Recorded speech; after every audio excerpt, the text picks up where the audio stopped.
And it looks like a previously announced project that would allow some of the world's biggest oil tankers to load and unload at Harbor Island on the outer edge of the Port of Corpus Christi will be scaled back a bit. It's all a matter of money. There's not enough of it right now, and there won't be until the federal government starts funding the already approved dredging of the inner harbor.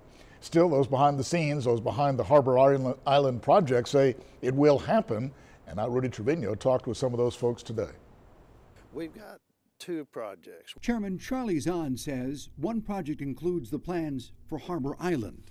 And then we've got another series of projects going from Harbor Island to La Quinta to the inner harbor of the Port of Corpus Christi. But the delay caused by the slowdown in federal funding involves the proposed 75-foot depth dredging from Harbor Island to La Quinta and the 54-foot dredging from Harbor Island to the inner harbor of the Corpus Christi port.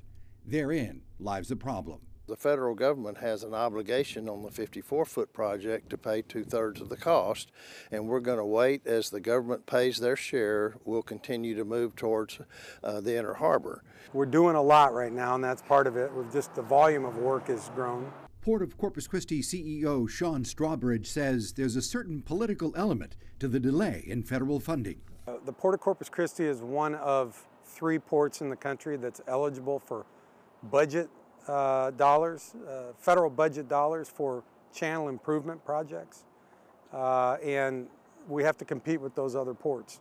Those other ports are Savannah and Boston. The 75-foot dredging at Harbor Island is key to the continued growth of the port in order to accommodate the large ships capable of holding 2 million barrels of crude oil. But some commissioners are concerned the port hasn't secured enough agreements to make the project feasible. Still, the CEO says there is money to be made. The markets are moving fast. The energy markets are. And so it's very important that we can get our energy to our allies and trading partners around the world safely and competitively. Strawbridge says every day there's a delay in any of the projects costs the port revenue and jobs. Chairman Zahn says work for the 54-foot dredging from the Gulf to Harbor Island will begin within the next 2 months. Rudy Trevino, 3 News.